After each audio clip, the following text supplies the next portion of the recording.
Olá, estamos começando mais um programa Paracatu Rural cheio de informações para você aqui na TV Minas Brasil. A crise hídrica é um problema que está presente em diversas cidades pelo Brasil. Em alguns estados, como São Paulo, a situação é cada vez mais preocupante. E para que Minas Gerais não enfrente esse problema também em grande escala, os ambientalistas alertam que é preciso tomar atitudes rápidas e eficientes. O governo do estado de São Paulo diz estar agindo para evitar o racionamento de água, adotando medidas como a política de descontos, o uso do volume morto, redução da pressão e obras emergenciais. Mas, para especialistas em meio ambiente, o que o governo está fazendo são paliativos, que não vão resolver definitivamente o problema. Em Minas, situação parecida pode acontecer. Em fevereiro desse ano, 92 cidades mineiras decretaram situação de emergência ou calamidade pública em função da seca ou estiagem, a maioria delas localizada no norte e no Vale do Jequitinhonha. Para discutir o problema, a Assembleia de Minas realiza seminários, como o promovido na última semana em Paracatu. Para os ambientalistas, porém, o problema deve ser visto sob vários ângulos. A maior vantagem que esse evento e eventos iguais a esse trazem para Paracatu e para a nossa região é exatamente a oportunidade de que a comunidade e algumas lideranças entendam o que está acontecendo com relação à questão hídrica, não só aqui, como pelo estado, pelo Brasil afora, mas através desse entendimento ela possa debater, trocar ideias entre si, né, todo esse pessoal, e com isso se sensibilizar, né, e se envolver num processo de uso de água. O decreto de emergência tem duração de 180 dias e é usado em situações de calamidade pública para tentar resolver de maneira mais rápida os problemas enfrentados pelos municípios. Ele facilita a assinatura de contratos e convênios com os governos federal ou estadual e permite ainda a dispensa das licitações para aquisição de produtos e serviços essenciais para resolver as demandas mais importantes das cidades. Nas situações em que foi decretado o estado de emergência, as plantações e animais destinados a consumo se perderam. Para piorar a situação, a retração da indústria nacional já provoca queda de receita e, consequentemente, dos repasses feitos pelos governos estadual e federal para essas cidades. Daí vem a importância da população se identificar como parte do problema e buscar soluções no dia a dia. Nós sabemos que não existe crise hídrica. Na realidade, o que existe é uma crise de comportamento da sociedade, né? Como uma pessoa, quando for escovar o dente, fecha a torneira, lavar a vasilha, fecha a torneira, e aí, por aí afora, alguns outros procedimentos. Então a gente entende que o comportamento tem que ser mudado para que a gente consiga o equilíbrio que precisamos, né? É uma questão de juízo de todos, desde o cidadão mais humilde até as autoridades que comandam essa área pelo nosso país afora. Para Antônio Vieira, os ambientalistas apontam caminhos, mas quem força as mudanças é o próprio meio ambiente. Por isso, quanto mais cedo a população e o poder público se atentarem para as mudanças necessárias no ritmo de consumo, mais rapidamente a natureza pode se recuperar dos danos sofridos. Olha, nós do movimento ambientalistas, o Movimento Verde mesmo vai fazer 30 anos, né? Quem de Paracatu, que tem 40, 50 anos, que não lembra do início nosso, que a gente já tentava mostrar isso. Agora, o Movimento Verde é uma entidade ambientalista que é da sociedade, nós não somos poder público, então só nos resta apresentar propostas de mudança de comportamento da sociedade. Agora, entendemos também que isso ainda vai acontecer. Talvez a nossa geração não perceba isso, mas mais dia, menos dia, isso vai acontecer porque a própria natureza está forçando essa mudança de paradigma, né? Não pelo ser humano em si, mas a própria natureza. Nós estamos vendo aí essa questão de mudança climática. Ou se muda o comportamento, ou todos vamos ser derrotados. Vamos agora a um breve intervalo e na volta falaremos sobre a silvicultura. Não saia daí.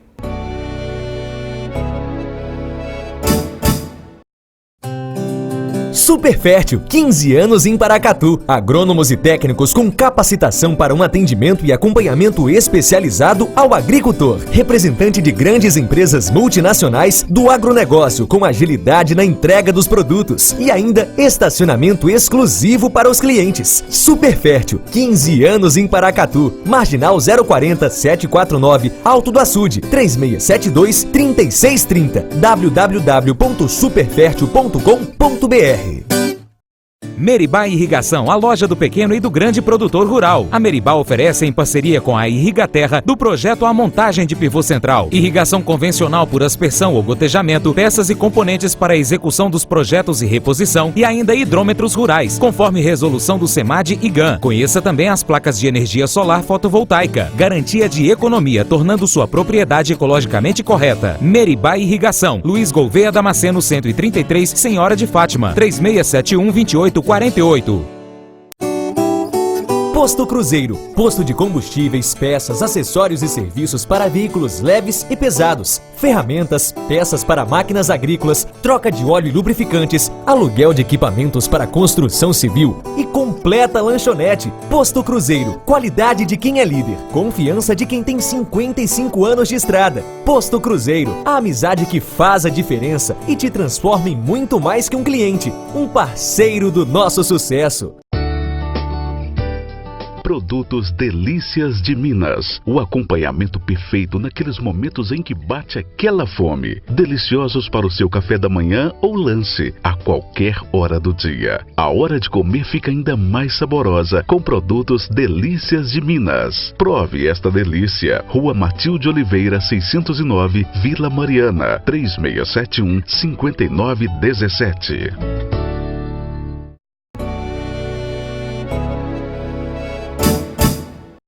A desrama é uma tarefa essencial para quem trabalha com a produção de madeiras. Trata-se de uma tarefa bastante demorada e essencial, e deve ser executada com bastante cuidado para não danificar o tronco da espécie vegetal plantada. Mas o retorno para quem investe nessa prática é bastante satisfatório. Confira. Uma das práticas silvipastoris mais importantes é a desrama. A técnica consiste em cortar os galhos das árvores em períodos determinados. Um dos objetivos da desrama é evitar a formação de nós na madeira, garantindo a sua qualidade e maior valor comercial no momento da venda. Outro objetivo da desrama é reduzir o sombreamento excessivo na pastagem. Uma das principais práticas de manejo que a gente aplica nas árvores para a produção de madeira de qualidade. No caso, uma madeira livre de nós, ou seja, a madeira livre de nós, ela é uma madeira que apresenta maior qualidade e maior valor agregado no momento da venda, né? Principalmente quando a gente pensa em madeira para serraria e para móveis, né? Com maior valor agregado. Além disso, pensando no sistema silvopastoril, a desrama é uma prática que influencia diretamente na luminosidade do sistema, ou seja, fazendo a desrama até determinada altura da árvore, nós aumentamos a entrada de luz no sistema silvopastoril, o que favorece então o crescimento das pastagens que estão próximo ao renque de plantio das árvores, né? Isso acaba facilitando bastante o crescimento das forrageiras, espécies forrageiras, e com isso todo o sistema acaba ganhando. A primeira desrama deve ser feita quando as árvores atingem 6 centímetros de DAP, que significa diâmetro à altura do peito. O DAP é medido a 1,30 m do solo. Para facilitar o trabalho, o produtor pode utilizar um gabarito com a medida do diâmetro desejada. Todas as árvores que já tenham atingido 6 centímetros de DAP, ou mesmo ultrapassado, devem ser desramadas. Para isso, são usados o serrote florestal ou uma tesoura elétrica. A desrama deve ser feita rente ao tronco para garantir qualidade à madeira. Alguns cuidados devem ser tomados. Evitar que sobrem tocos nos galhos, evitar o corte excessivo do galho sem machucar o tronco da árvore e procurar não ferir a casca do tronco em volta do galho. É uma prática muito rápida de ser realizada. Normalmente o produtor demora algum tempo até pegar o jeito na seleção da árvore e também nos cuidados ali que o produtor tem que ter para não acabar ferindo a árvore e desqualificando a madeira.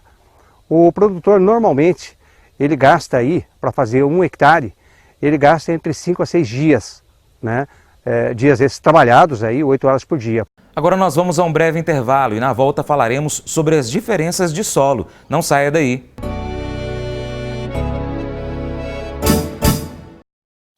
A Ideal Modas é a loja da família, do campo e da cidade. Confecções e calçados masculino, feminino e infantil. Brinquedos, linha baby, carrinhos e cadeirinhas, cama, mesa e banho. Tapetes, enxovais, tecidos em geral, malas e mochilas. Na Ideal Modas, pague do jeito que achar melhor. 20% de desconto à vista. No crediário próprio em até 11 vezes sem juros ou no cartão em até 12 vezes sem juros. Ideal Modas, próximo ao semáforo da Quintino Vargas, no centro de Paracatu. 3671-6523. Seja proprietário de um apartamento em Caldas Novas por a partir de R$ 194,44 por mês. Mirante da Serra Termas Resort. Mais de 27 mil metros quadrados com 17 piscinas. Use como preferir e até alugue-o para quem você quiser. Mirante da Serra Termas Resort, em Caldas Novas. Lazer e rentabilidade dentro do mesmo espaço. Informe-se com nossos corretores em Paracatu. 9811-7671.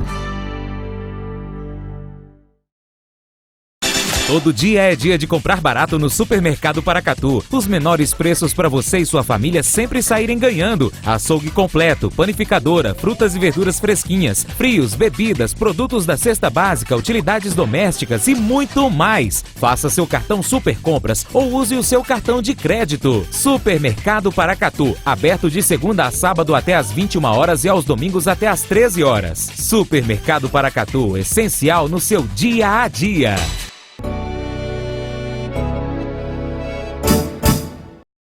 A composição do solo deve ser analisada de forma correta, para que o excesso ou a falta de um nutriente não limite o crescimento da lavoura.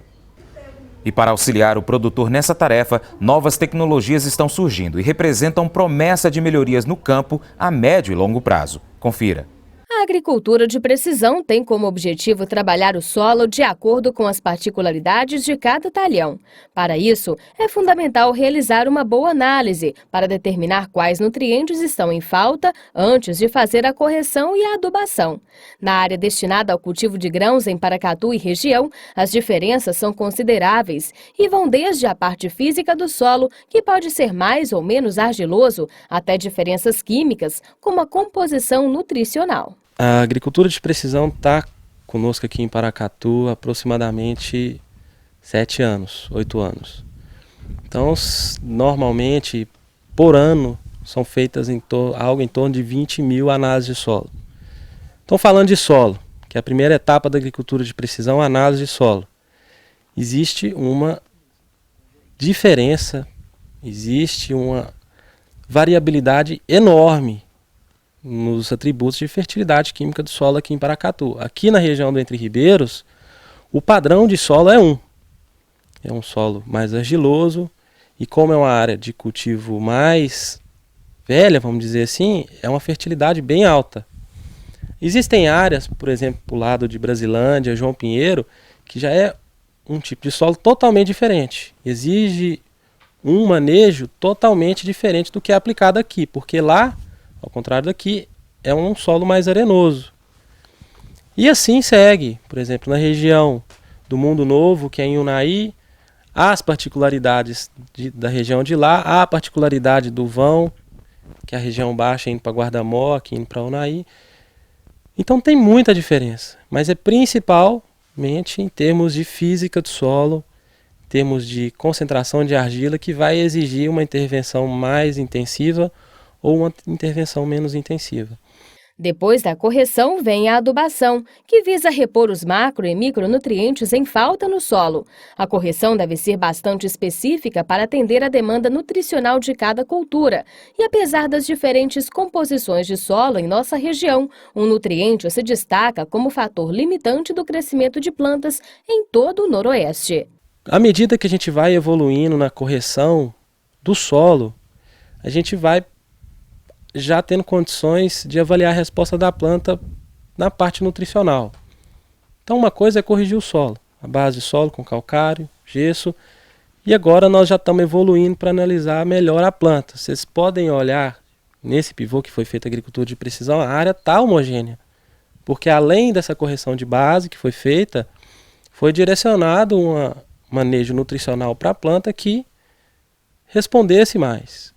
E aqui, de ponto para ponto, de área por área, de região para região, existe uma necessidade específica. Mas, de um modo geral, a gente tem percebido que a deficiência de um nutriente, por exemplo, como o enxofre, está limitando as produtividades. E é para onde a gente tem que partir mais intensiva agora no momento. As novas tecnologias agregadas à agricultura de precisão estão sendo gradativamente trazidas aos produtores. Muitas delas ainda demandam um estudo mais preciso antes de sua aplicação. Já outras, devido ao custo, ainda não se tornaram acessíveis à maioria dos produtores. Fato é que a ciência avança, seja na produção de cultivares melhoradas, seja na produção de equipamentos que ajudem o agricultor a buscar maior eficiência no campo. Se for para pensar o que nós já temos de tecnologia hoje para atender o produtor, na agricultura de precisão já existe até irrigação de precisão. Mas para que tudo seja viável e tudo seja implantado de uma forma sustentável para o cliente, essas tecnologias vão sendo incorporadas gradativamente. Então eu diria hoje que a agricultura de precisão está no primeiro degrau, que é correção de solo, está tudo sendo muito bem feito. Alguns clientes já subiram mais um degrau, que é trabalhar a parte de nutrição com maior eficiência, fazendo um checklist nutricional mais completo. Esses clientes já estão demandando um terceiro nível de aplicação de tecnologia, que é um dos temas que nós vamos tratar aqui hoje, que é monitoramento mais detalhado de biomassa das plantas, que é uma ferramenta que se chama sensoriamento remoto, ou o uso de drones e vantes que vão fazer uma fotografia geral do campo e detectar algum ponto, alguma mancha dentro da lavoura que não conseguimos corrigir nos 2 degraus anteriores. Então esse próximo passo é o que está sendo demandado agora. Mas nós já temos tecnologia aí, se for olhar por uma escadinha, já tem uns 10 degraus para subir. Mas no momento o próximo passo é esse, é o que nós vamos apresentar aqui hoje. O programa Paracatu Rural de hoje termina aqui. Mas amanhã estaremos de volta com mais informações para você aqui na TV Minas Brasil neste mesmo horário. Acesse o nosso portal www.paracaturural.com.br, curta também a nossa fanpage no Facebook, facebook.com/paracaturural e reveja os nossos programas. Muito obrigado pela sua atenção, que Deus te abençoe. Até amanhã. Tchau, tchau.